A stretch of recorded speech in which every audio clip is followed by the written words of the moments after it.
Word of advice from someone who survived it. If you ever deliver food in a rural area, and the customer explicitly tells you to leave the order at a remote cabin with the porch light off, don't. Just keep the food, take the hit to your rating, and drive back to town. I'm 28 now, but this happened 2 years ago when I was 26. I had just been laid off from my regular day job due to corporate downsizing, and my rental car payments were piling up fast. To avoid getting evicted, I took a late night delivery gig at a local pizza place in a heavily forested part of the Pacific Northwest. If you've never driven through the mountains out there, you don't know how dense and suffocating the tree line gets. Once you leave the main highway, the street lights completely vanish, and it's just you and your headlights cutting through the dark. It was a Tuesday in late October. The weather was miserable, a constant freezing drizzle that made the road slick and the night feel even darker. We were getting ready to close up at midnight, and around 11:15 p.m. the phone rang. My boss, Dave, took the call. I watched him write down the details, frowning. He hung up and looked over at me. "Guy wants a delivery out to the old Miller track," Dave said. I told him we don't usually go out that far this late, but he paid over the phone with a card, $50 in advance. Said it's for cabin 4. The Miller track was a private piece of land about 10 miles outside of town, dotted with a half dozen A-frame cabins that people usually rented for hunting or off-grid camping. It was notoriously annoying to find, sitting at the end of winding, unpaved Logan Road. "Up to you," Dave added. "You can take the 50 or I can void the transaction and we close up." $50 was a tank of gas and a chunk of my electric bill. I grabbed the thermal bags. "I'll take it." The drive out was incredibly lonely. The radio faded to static about 4 miles past the town limits, leaving me with nothing but the rhythmic thud of the wipers and the hum of my tires on the wet asphalt. When I finally turned off the country road onto the dirt path leading to the Miller track, my cell service dropped to 0. Just a little no service icon in the top corner of my screen. The Logan Road was narrow, flanked on both sides by massive pines that leaned over the path like a tunnel. Potholes jolted my suspension, forcing me to crawl at under 10 miles an hour. It took me another 15 minutes to reach the cabin loop. The area was dead quiet. No other cars, no campfire smoke, no distant music. Just the heavy, freezing rain.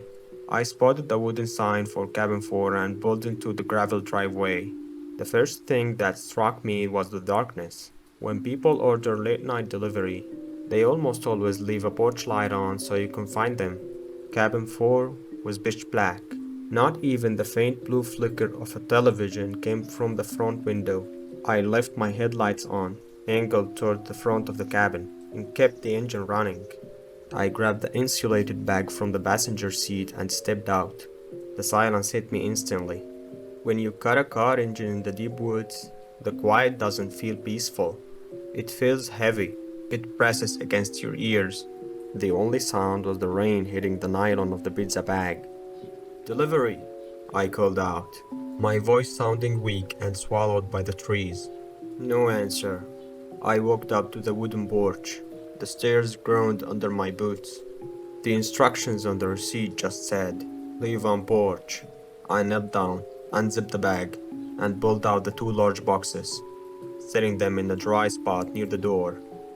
As I stood back, my eyes adjusted more to the shadows, and I noticed the front door. It was open, just a crack, maybe 2 inches, but it wasn't latched. A sliver of absolute, hollow darkness stared back at me from inside the cabin. A cold prickle of unease started at the base of my neck. I don't know why, but I leaned forward slightly, peering at the doorknob. The wood around the lock was splintered, freshly splintered. Pale wood fragments were scattered on the wet welcome mat. Someone had forced the door.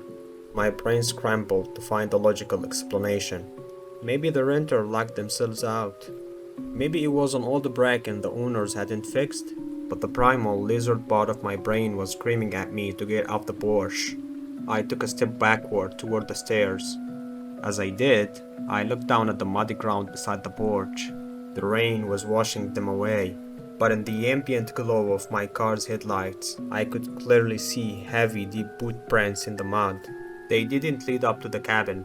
They started at the porch and led out, toward the tree line, toward where I had parked my car. Suddenly, a sharp, artificial sound cut through the rain. It was the brief, static squawk of a cheap walkie-talkie. It didn't come from inside the cabin. It came from the dense brush about 30 feet to the left of my car. I froze. I couldn't breathe. Then, over the static, I heard a man's voice. It was a harsh, hushed whisper. "He's out of the car. Move up."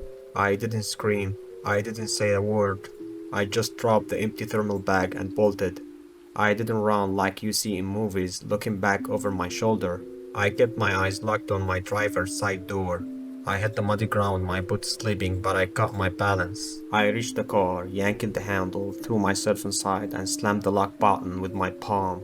As I jammed the key into the ignition, my headlights caught movement. Two figures stepped out of the tree line, directly blocking the narrow dirt driveway ahead of me. They were wearing heavy dark ponchos. I couldn't see their faces, but one of them raised an arm, pointing something thick and metallic straight at my windshield. My heart was hammering against my ribs so hard it physically hurt. They were blocking the only way forward to loop back to the road. I didn't think. I threw the car into reverse. I hit the gas, flying backward, completely blind. My rear tire spun in the mud, then caught traction. I slammed into something hard, a trash can or a small tree, the impact shattering my passenger side mirror, but I kept my foot pinned to the floor. I reversed wildly in a half circle, swinging the front of the car around toward the exit of the driveway. As my headlights swept across the yard, I saw a third man sprinted from the side of the cabin, holding a heavy tire iron. He swung at my car as I passed, the metal slamming into my rear quarter panel with a sickening crunch. I hit the main dirt path and floored it. I didn't care about the potholes. I didn't care about my suspension. I drove like a maniac, my car fishtailing in the mud, praying I wouldn't wrap myself around Pine Tree. I didn't slow down until I hit the paved county road and my cell service reconnected. I dialed 911 while doing 70 miles an hour back to town. I met the police at a gas station on the edge of the town limits. I was shaking so badly I could barely hold the steering wheel. Two cruisers went out to the Miller track right then.